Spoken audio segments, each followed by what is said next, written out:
Oke, Assalamualaikum warahmatullahi wabarakatuh. Hari ini kita akan melanjutkan materi yang kemarin sudah kita bahas bersama, masih di topik asymptotic notation and basic efficiency class part kedua ya.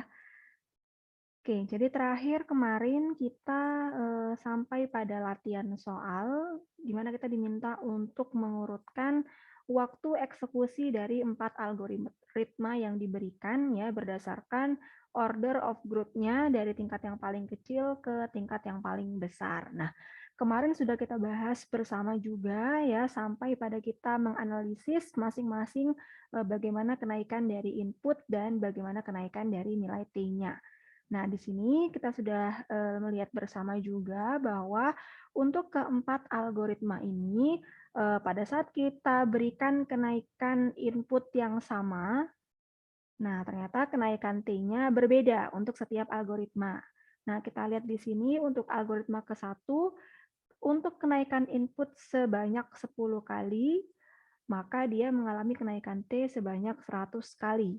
Kemudian untuk algoritma kedua, ketika inputnya kita naikkan sama ya, seperti sebelumnya 10 kali lipatnya, maka kenaikan T-nya jauh lebih besar, yaitu sebesar 1000 kali lipatnya.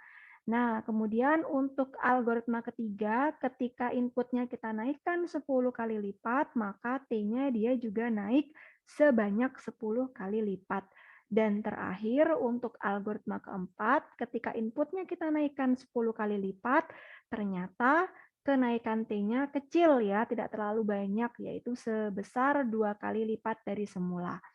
Nah, dari situ kita bisa lihat bersama bahwa dari keempat algoritma ini yang memiliki order of growth terkecil itu ditempati oleh algoritma keempat. Ya, kemudian berturut-turut setelah algoritma keempat, algoritma ketiga, kemudian algoritma ke-1, dan terakhir adalah algoritma kedua. Jadi itu adalah urutan waktu eksekusi dari keempat algoritma dari hasil analisis yang sudah kita eh, kerjakan bersama ya. Oke, kita lanjutkan. Kemudian bagaimana membandingkan order of growth dari dua algoritma. Nah, kalau tadi kan mungkin ada lebih dari dua algoritma. Nah, sekarang kalau kita diberikan dua algoritma, bagaimana cara kita membandingkan nilai OOG-nya? Nah, di sini kita lihat bersama.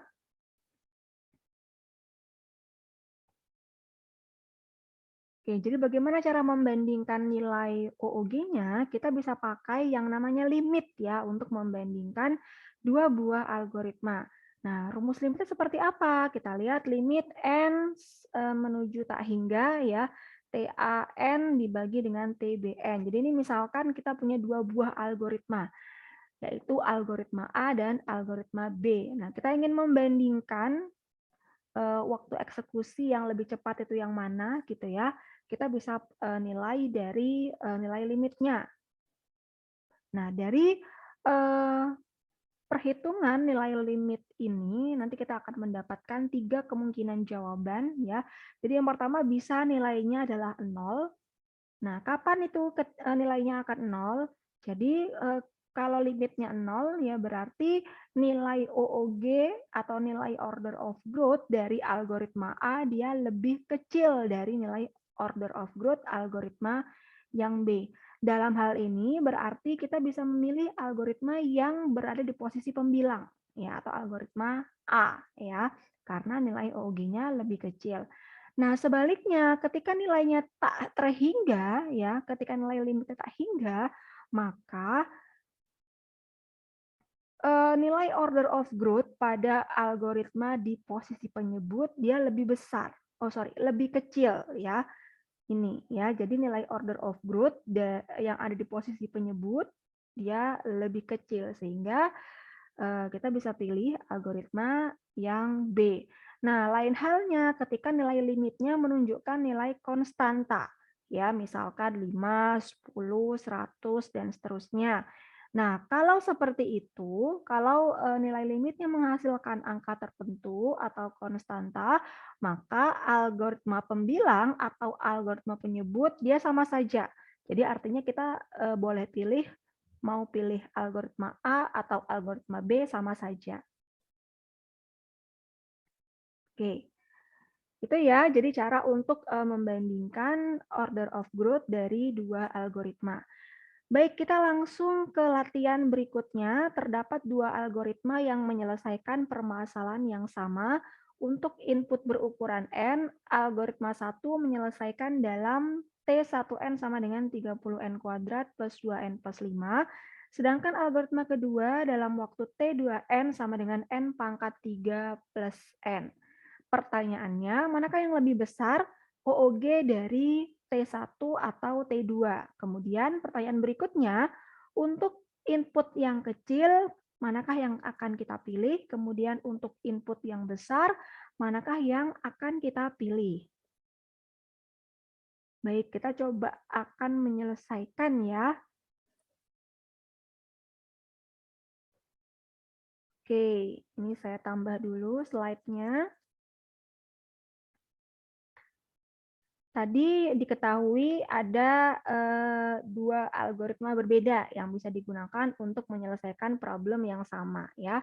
Jadi kita punya ada dua algoritma, ada yang kita sebut sebagai algoritma pertama yang dia punya rumus Tn sama dengan 30n kuadrat plus 2n plus 5. Kemudian ada algoritma kedua ya, yang ini satu. Algoritma kedua, dia punya rumus Tn sama dengan N pangkat 3 plus N. Oke. Nah, di sini tadi pertanyaannya, manakah yang lebih besar OOG dari algoritma pertama atau algoritma kedua? Gitu ya. Oke, akan coba kita jawab dari sini. Ya, kita bisa menggunakan konsep limit yang tadi sudah kita pelajari.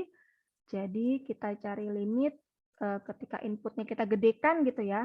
Ketika n mencapai tak terhingga, T1n dibagi T2n. Nah, ini kita masukkan aja.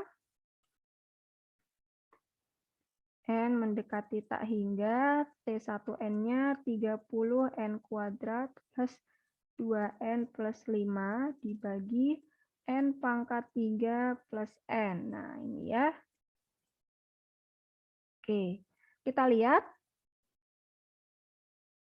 Ingat kembali pelajaran waktu SMA dulu, kalau kita diberikan soal limit seperti ini, gitu ya, kita bisa cari tahu, kita bisa lihat dari yang pangkatnya lebih besar. Nah, dalam hal ini, dari suku-suku ini yang paling besar pangkatnya ada di sini, ya, N pangkat 3. Jadi, masing-masing suku, masing-masing ruas, baik atas dan bawah, kita bagi dengan N pangkat 3.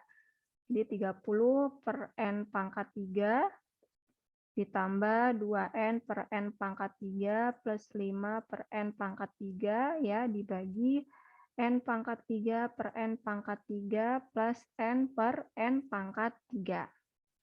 Oke, dari sini kita lihat ya, karena n-nya mendekati tak hingga, sehingga, nah ya, ini masing-masing 30 bagi tak hingga ya, plus 2 per tak hingga plus 5 per tak hingga gitu ya.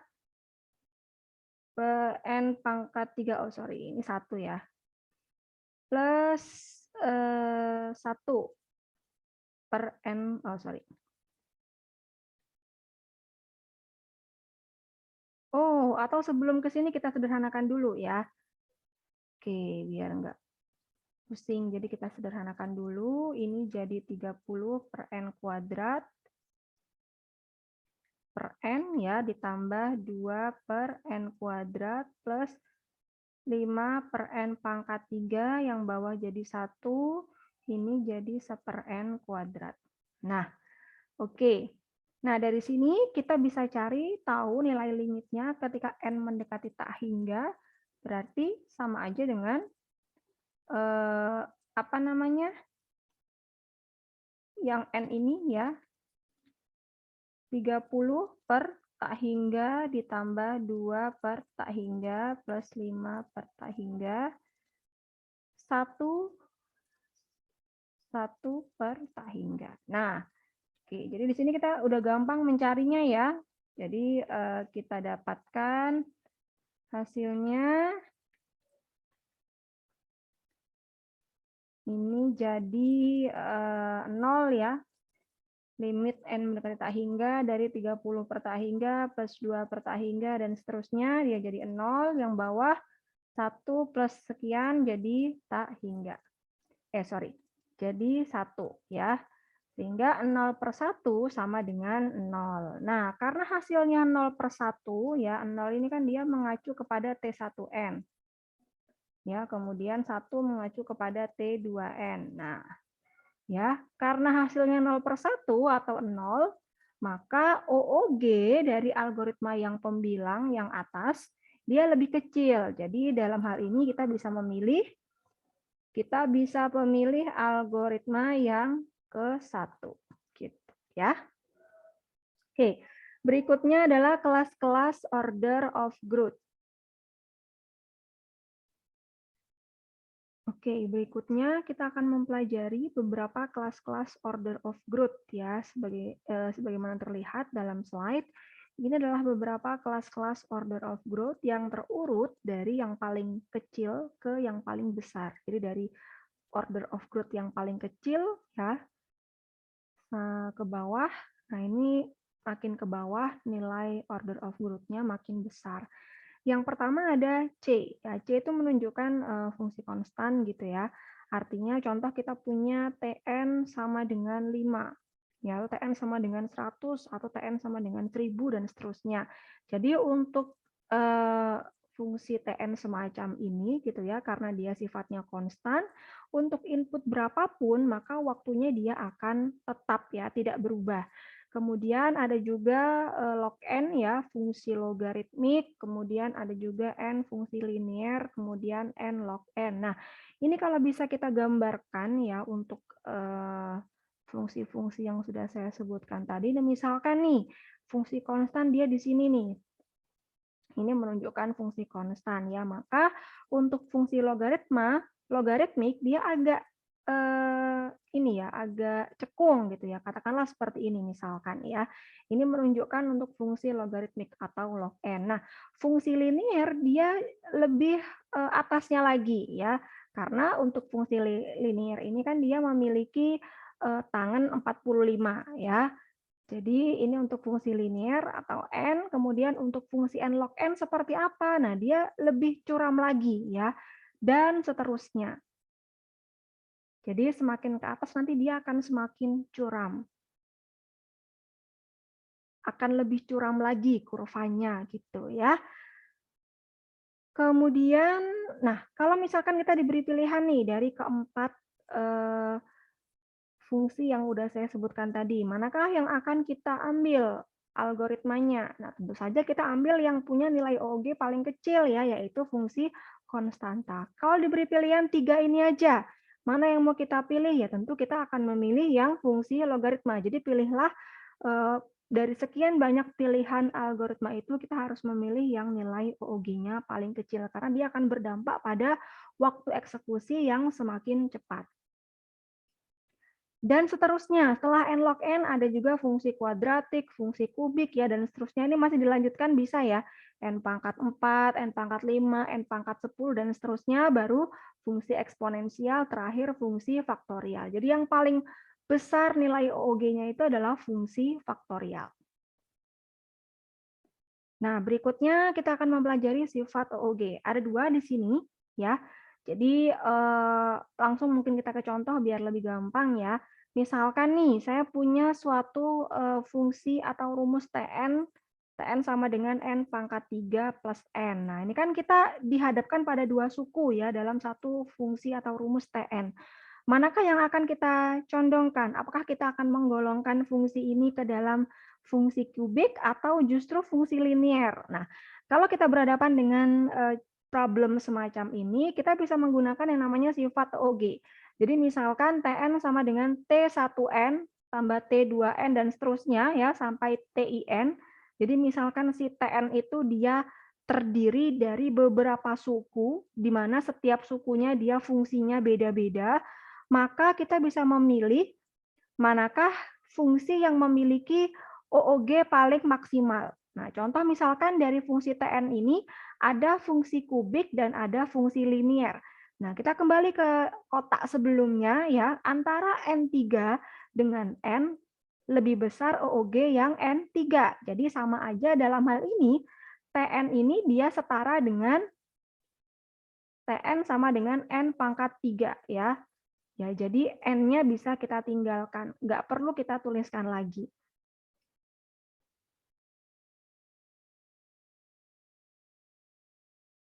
Ya, jadi sekali lagi TN ini dia akan sama saja dengan N pangkat 3. Yang kiri sebenarnya sama dengan yang kanan ya, cuma karena kita menggunakan sifat OOG, maka kita bisa tuliskan secara lebih sederhana.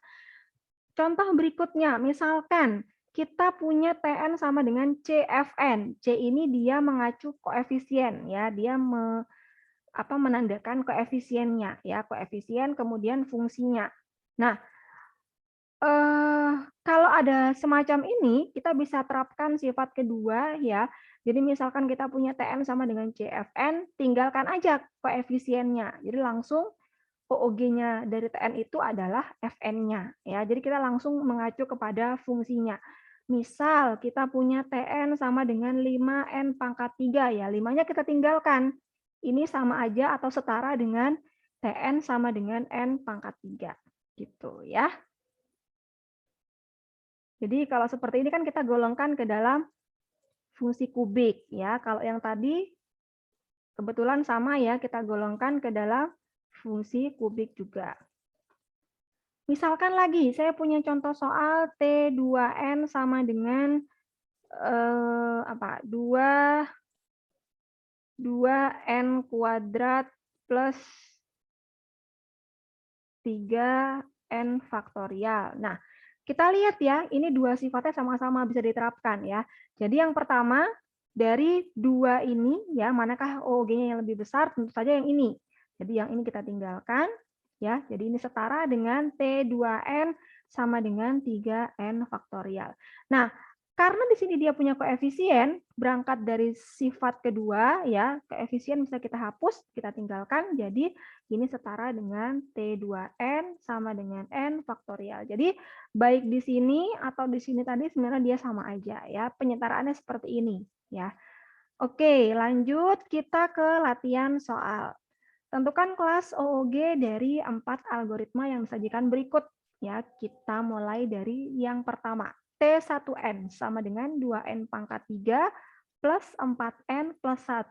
Nah, kalau mengacu pada sifat pertama, maka dari ketiga suku ini yang memiliki OOG paling besar adalah suku yang menunjukkan fungsi kubik ya, ada pangkat 3-nya ya, karena kan fungsi linier, ini fungsi konstanta. Jadi yang lebih menang yang ini.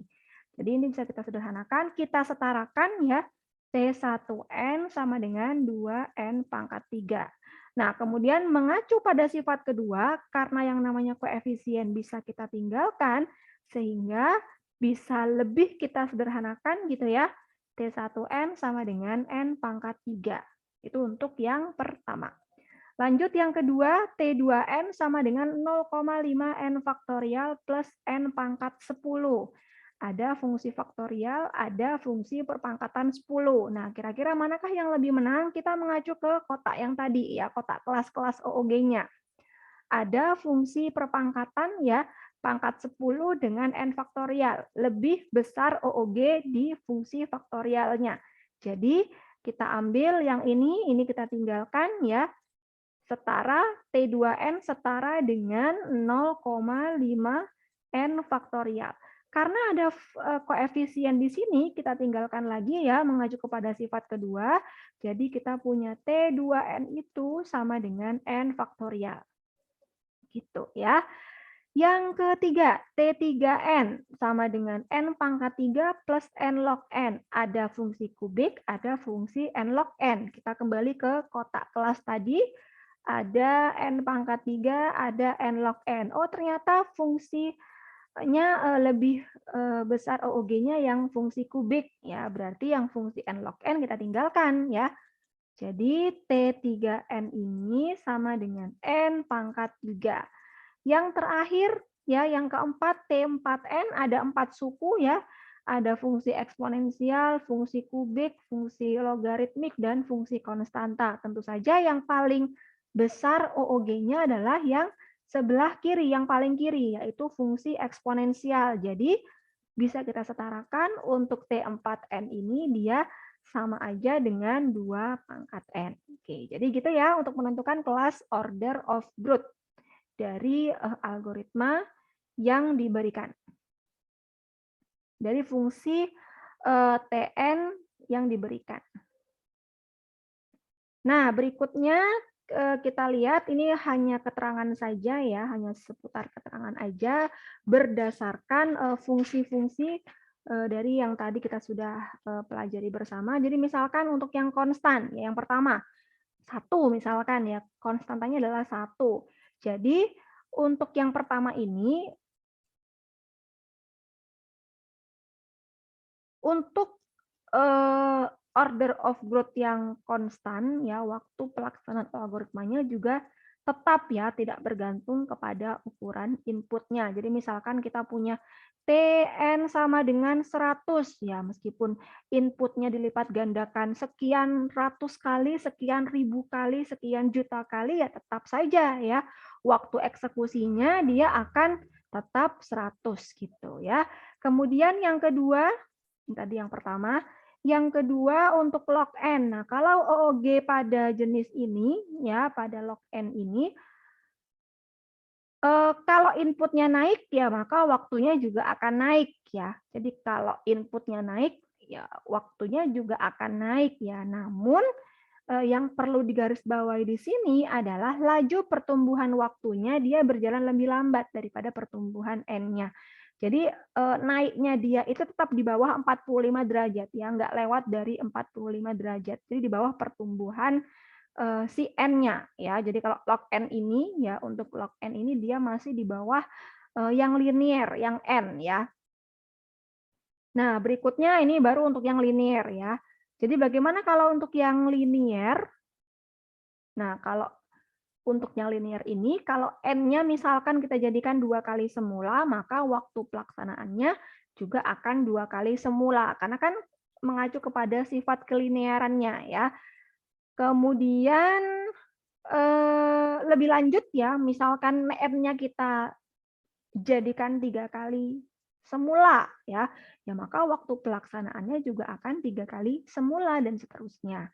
Kemudian yang keempat, N-log N. Nah, untuk jenis ini ya, ini di atasnya yang linear tadi ya. Jadi kalau inputnya kita naikkan 2 kali lipat semula misalkan ya, maka waktu yang diperlukan untuk eksekusinya juga akan naik, tapi lebih besar dari 2 kali semula. Kalau fungsi linear tadi kan sama ya, sama-sama naik 2 kali, sama dengan kenaikan inputnya. Tapi kalau untuk yang N-log N ini, dia naiknya lebih besar dari 2 kali semula, tapi nggak terlalu banyak ya. Jadi selisihnya itu nggak begitu banyak. Berikutnya untuk yang kuadrat ya, kuadratik. Nah, untuk kuadratik ini kalau inputnya kita naikkan 2 kali lipat dari semula, maka waktu eksekusinya dia akan meningkat 4 kali semula. Ini mengacu kepada pangkat ini ya. Jadi tinggal dipangkatkan aja ya. Kalau naikkan 2 kali semula berarti waktu eksekusinya 4 kali lipatnya. Kemudian yang keenam untuk kubik ya. Nah, untuk kubik ini kalau N-nya dinaikkan 2 kali semula, maka pelaksanaan atau waktu eksekusinya dia akan meningkat menjadi 8 kali semula. Jadi kalau N dinaikkan 2 kali semula kan berarti 2 pangkat 3 jadi 8 ya. Waktu pelaksanaan atau waktu eksekusi dia akan meningkat menjadi 8 kali semula. Oke, 2 yang terakhir. Nah, untuk 2 pangkat N ya, atau apa tadi, eksponensial ya, ini lebih besar lagi kompleksitasnya ya dibandingkan dengan yang sebelumnya. Jadi kalau dibayangkan pun sebenarnya 2 ini dia agak lumayan susah ya, karena juga jarang kita temui ya. Tapi untuk ilustrasinya bisa kita lihat di sebelahnya ya, kalau N dijadikan 2 kali semula, maka waktu eksekusinya dia akan menjadi kuadrat kali semula ya. Kemudian untuk yang faktorial, Kalau n dijadikan 2 kali semula, maka waktu pelaksanaan algoritmanya menjadi faktorial dari 2n. Itu baru kalau kita mengacu kepada n-nya kenaikannya 2 kali semula ya. Tapi kalau mungkin lebih besar lagi, nah itu mungkin agak lebih susah dibayangkan lagi ya. Jadi memang untuk 2 kasus yang terakhir ini biasanya memang jarang kita temukan. Oke, itu untuk part kedua. Terima kasih. Nanti akan kita sambung lagi ke part ketiga. Assalamualaikum warahmatullahi wabarakatuh.